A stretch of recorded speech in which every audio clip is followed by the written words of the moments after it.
Yo, what's going on YouTube? I am Germ here. In this video today, we're going to be talking about some recent MSI drama. This stuff's now a couple of days old at this point. Obviously, this is from May 10th, but we're not just going to be covering this. I'm just going to be talking about exactly what happened and kind of give you the context, and then start to talk about some of the fallout from this situation, including why Nisqy could be in some hot water with Riot themselves right now. So this was during a series at MSI where Mad lost. After the game, we kind of see, Nisqy looking a little bit upset, looking a little bit sad, and we see El Yoyo looking a little bit upset, a little bit sad, and we see Nisqy not looking as sad, maybe a little bit laughing, maybe joking around, whatever. We've seen this time and time again before. It actually kind of reminded me of 2020 Worlds, where I think you had Broken Blade and Spica from TSM kind of laughing after some games, and I think like Odawamne and some guys from the competitive League of Legends scene kind of spoke out against them, like, oh, how are you laughing when you're 0-5 at Worlds, like blah blah blah, and it was this whole shitstorm, and that is happening again because this guy, Jaime Mellado, however you say it, he's a Spanish caster in the ERLs. He tweeted out this and said, attitude of a winner / attitude of a loser. Both images reflect the level of performance of both in this series. Now, obviously, that's just a Google Translate. It might not be exactly a perfect translation, but I think it does tell the gist of this. It got 12.4 million views on Twitter. It got 18K likes. Obviously, the Spanish and French drama came out. Obviously, Nisqy is Belgian, I believe, but still, he speaks French. He's very close in the French community. And the Spanish and French communities kind of butted heads a lot here. And this is just a very, very strange tweet to see. Again, I think this argument is so stupid. Everyone is going to react to wins and losses differently.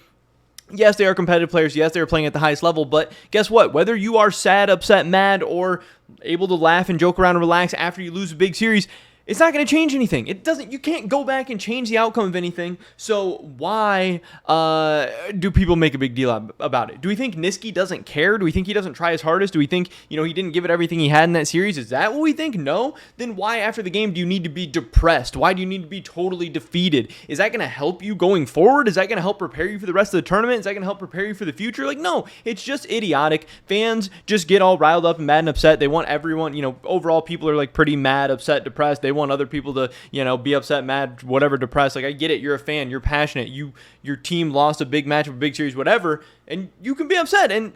But believe me, they're not happy that they lost. But that doesn't mean, a human being just has to have terrible emotions, terrible attitude, and just ruin their entire day completely. Like, you can't even smile or joke or laugh the rest of the day. That's idiotic. That's unhealthy. That doesn't make sense, and it's very unproductive. So it's an idiotic take, but and I really hate that I've seen people like Odawamne and other people in the scene, say stuff like this. It's really, really disheartening to me. But coming from somebody in the scene, especially a caster, this was even weirder to see. You see the kind of the community came out. Closer says cringe take. Wooloo says, wait, I thought this was some random fan. Porty comes out and says, I'm sorry, but this is a dumb tweet. Each player reacts in different ways. Like, I love that we're seeing a more positive reaction to this, because I feel like in 2020, TSM got a lot more hate from many different people all over the community, but now it seems like people are coming really out in full force against it. Still, there's some people on the other side, which I think is really, really stupid. Jack Spector says, this troll, I thought this was weird. Odawamne is like, well played, you're the superhero this community needs. We need more heroes like you, which seems sarcastic, but again, he was the one who called out TSM in 2020, so I don't really know what side Odawamne is on, but we did get a lot of takes of this. But ultimately, this led to eventually Nisqy dropping a tweet, and I know people have the screenshot out there all over the place. I don't have the screenshot, and I don't know if anyone posted it in the comments or anything like that. But Nisqy ultimately ended up replying and saying, you can see it in this little screenshot here on the screen. Hopefully you guys can see this. Yeah, it says, Tamir est un pute, or whatever, however you say it, which, at least on Google, again, translates to, is your mother a whore? I don't know if it might mean, is your mother a bitch, or, some kind of curse word about the guy's mother. Obviously, Nisqy tweeted that. I don't know why. He then deleted it. I do know why.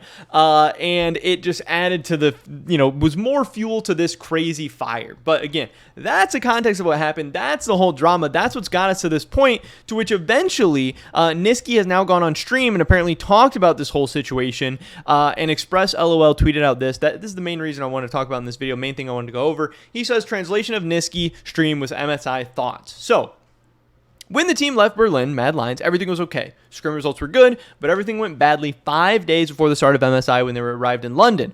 Results were not the principal matter, but Nisqy pointed out the lack of productivity during those scrims because Mad Lions, they had their own meta, they had their own style, they won the LEC with that style, but after arriving at MSI, they were trying to adapt to the Asian meta because they weren't winning. Asian teams were kind of unplayable for them since they imposed their meta. Mad Lions didn't know how to play that meta, they didn't know how to counter that meta, so they just had a huge disadvantage and they needed to catch up, and that's kind of how Nisqy feels MSI went overall. As far as the Twitter drama, Nisqy gave some context. So in Mad Lions, Chassis is always chill, says Nisqy. Elyoya is usually more serious, puts a lot of pressure on himself. Nisqy and Karzi are always joking around no matter what, ups, downs, everything in between, and Hill is saying just kind of follows the mood of the team overall, where he can fit in any, it sounds like.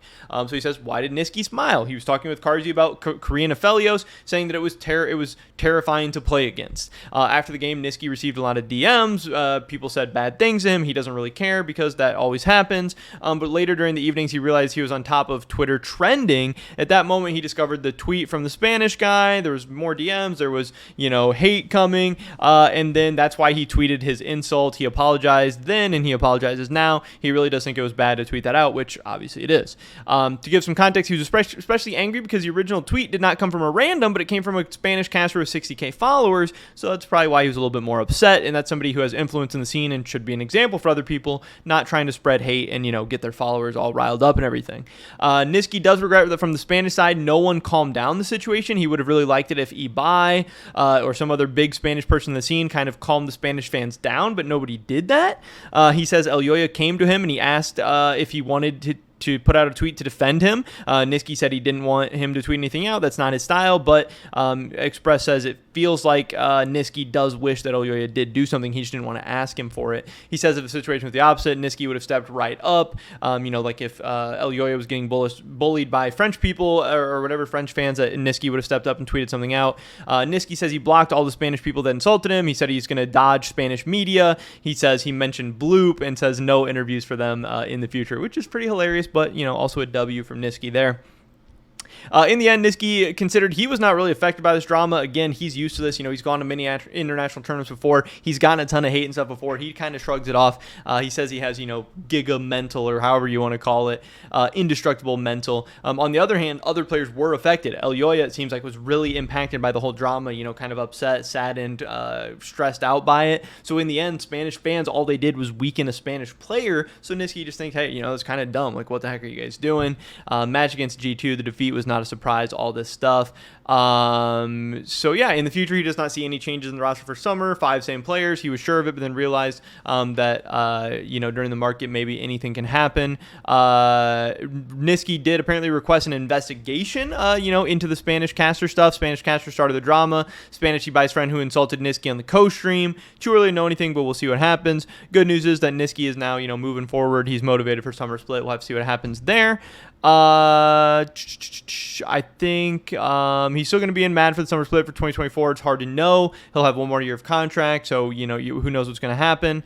And then here is kind of the big part for me too, concerning the warning he received from Riot. Not many details, but he seems like he did just receive a warning from Riot. No additional sanction, no fine, anything like that. And you can already see his warning in the Riot database. So Nisqy, for the banger, whatever you want to call it, tweet he put out about the guy's mother in response to the whole drama, seems like he did receive a warning from Riot. So no additional penalties at this point. But if anything like this happens in the future, they might have to come down a little bit harder on Nisqy. But overall, I think a very, very weird situation that was pretty poorly handled by everyone involved, but a banger as usual. We'll definitely have to see how this affects Mad Lions and the team going forward, their team chemistry, and maybe even their team makeup going forward into additional off seasons and stuff. I don't know, but pretty crazy stuff that I wanted to get out to you guys. But pretty much it was video today. Hopefully catch you in the next one. Till then, peace.